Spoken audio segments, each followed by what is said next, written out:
Hi, I'm Andrea Baxter and I'm sponsored by Riding Warehouse, and today we're going to be walking a show jumping course. Today we have a schooling course set up and I'm going to walk you through how I would ride this course. Our first jump is this blue oxer here, off of a nice turn. It's important to pick up a really good canter with a lot of energy and uphill balance. When you come through the turn, you want to make sure that the horse's shoulders are absolutely straight to the fence.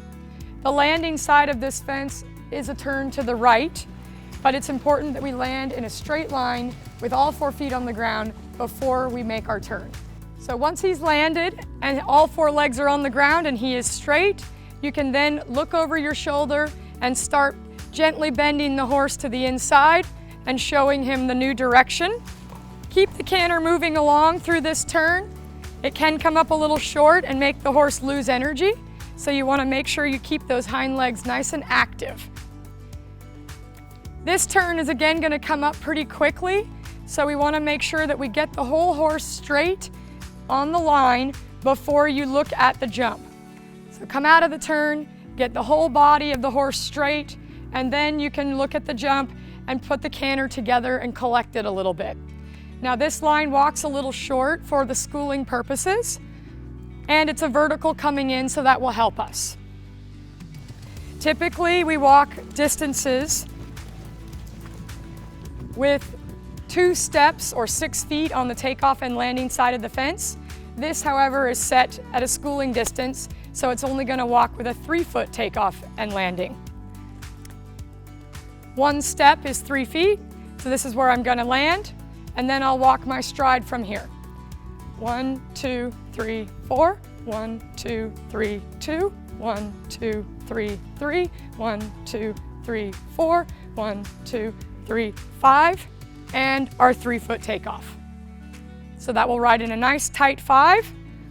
It's important to get the collected canter in the middle there so that then you can be able to put your leg back on and ride a big powerful jump up over this oxer. We're landing in a straight line after this, and then we're making a roll back to our combination with a bending line back into the watermelon. It's important to not lose time here. Land, get the horse's legs underneath of himself and balance, and then put him together and make him carry some pace along this turn so that you're not losing energy or speed. This turn's going to come up pretty quick again. Connect the horse into your outside rein. Make sure that he's listening and his ears are up.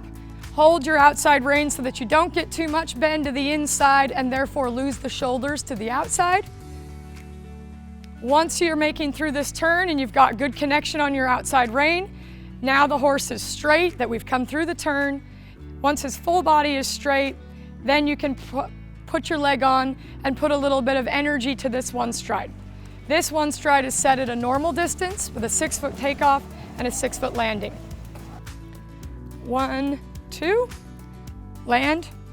1, 2, 3, 4, and then 2 more steps for them to take off. 1, 2. It's a nice 1 stride. Keep your upper body nice and tall through here so that the horse, you don't interfere with their shoulders and their ability to make a bascule over the fence. Now we need to land and stretch up and look for this bending line to the watermelon. It's important to not let the horse lean on your inside leg. If they lean to the inside, the distance is going to come up a little awkward and you risk having that rail at the watermelon. If you go too straight here and you cut down the energy in this square turn, then you risk adding an extra stride, which can therefore lose time on the clock. So we need to make a smooth transition with a nice bending line here to hopefully find our nice 7 strides.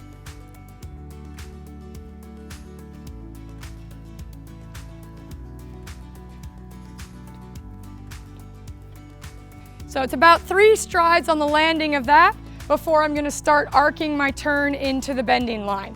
So you want to make sure that you've landed from that, you've traveled in a straight line with your eyes looking where you're going, and about 3 strides here is where you'll start guiding the shoulders onto the new straight line, which is now to the left.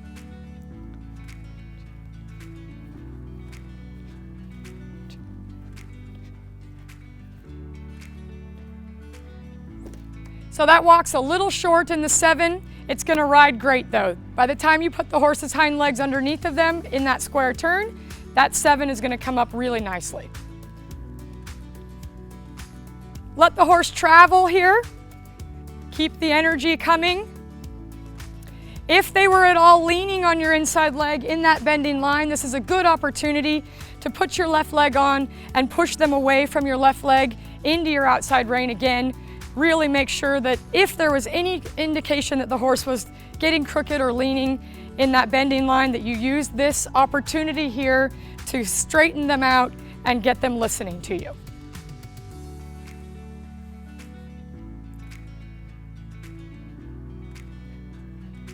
This turn's going to come up very quick and it's very square. So you now need to prepare the horse before the turn. We're going to the skinny vertical there. So you have to prepare the horse before the turn. If you wait and let the turn set you up too much, the horse will fall on the forehand and fall behind your leg, and that will make this vertical hard to do. So let's prepare, half halt our canter before the turn, put the horse into our outside rein so that we can then keep moving through the turn, keep their hind feet coming forward through the turn. A little slight bend on this, angle on this vertical isn't going to hurt a thing as long as you keep the hind legs moving and active through that corner. We have the option here to land and go around the pickle or go inside the pickle, depending on how much time we're looking to save or use up. The safe bet would be to go around the pickle, but on the more experienced horses, if we were practicing a jump-off type course, we would definitely plan to angle this a little bit more and go inside the pickle. For schooling purposes, let's go around the outside.